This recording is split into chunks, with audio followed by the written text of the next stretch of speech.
এদিন কি রান্না করে খাচ্ছি সেটা ম্যাটার করে না, প্রতিদিন যে খাইতে পারতেছি আল্লাহর রহমতে, যে বেঁচে আছি, রোজা রাখতে পারতেছি, এটাই তো আল্লাহর কাছে হাজার শুক্রিয়া, তাই না? হ্যালো, আসসালামু আলাইকুম সবাইকে, কেমন আছেন? আশা করি ভালো আছেন। আসলে আগের দিনগুলি সবাই মিস করে, যেহেতু বিয়ের আগের দিনে থাকে শুধু বসে থাকে খাওয়া, ঘুমানো, লেখাপড়া বা অন্য চাকরি বাকরি এই, আর বিয়ের পরে চিন্তা হয় কি রান্না করব, কি খাওয়াবো, নিজে কি খাবো, হাজব্যান্ডে কি খাবো, সেরকম একটা ব্যাপার থাকে।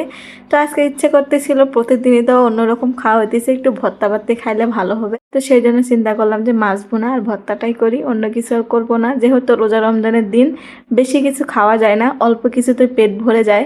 সেজন্য অতিরিক্ত রান্না করে ফেলে না দিয়ে অল্প কিছু রান্না করে খাওয়াটাই বেটার।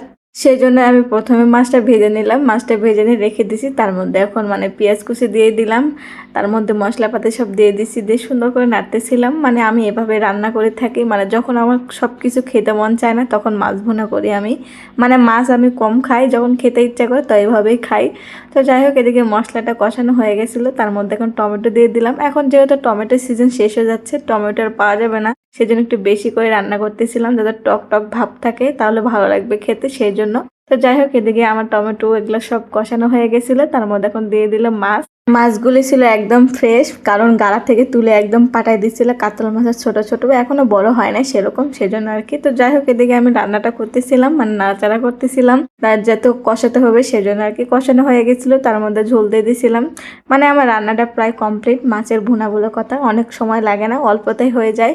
এখন ভর্তা করার পালা। আমার অনেক দিন ইচ্ছে করতেছিল টমেটো দিয়ে আলু দিয়ে ভর্তা খাবো, শুধু টমেটো ভর্তা টক টক লাগে, কিন্তু আলু দিলে ওইভাবে টক লাগে না। তো যাই হোক, এদিকে ভর্তা করতেছিলাম। আমার হাজবেন্ড তো খাবে না, ও বলছে শুধু টমেটো ভর্তা খাবে। তো আমার ইচ্ছে করতেছিল, তো খেতে দেয়, ইচ্ছে যখন করছে না হয় একদিন আমার ইচ্ছেটাই থাক, সেজন্য করতেছিলাম। তো পেঁয়াজ আর রসুন আর মরিচটা সুন্দর করে মথে নিয়েছি, তার মধ্যে সরিষার তেল দিয়ে দিলাম। আলুটি প্রচণ্ড গরম ছিল, তারপরে ভর্তা করতেছিলাম, কারণ গরম গরম আলু ভর্তা করতে ভালো লাগে, ঠান্ডা হয়ে গেলে কিন্তু করতে ভালো লাগে না। এইটা দেখতাম আমার আম্মুর কাছে, আমার আম্মু গরম গরম থাকতে যে কোনো ভর্তা ভাতি করতো, বলতো কি ওটা করতে ভালো হয়, যেহেতু গরম লাগুক, কিন্তু ঠান্ডা হয়ে গেলে ওটা শক্ত হয়ে যায়। সত্যি এটা ব্যাপারটা কিন্তু সঠিক। তো যাই হোক, এদিকে আমার আলুটা ভর্তা করা হয়ে গেছিলো, তার মধ্যে এখন দিয়ে দিলাম টমেটো।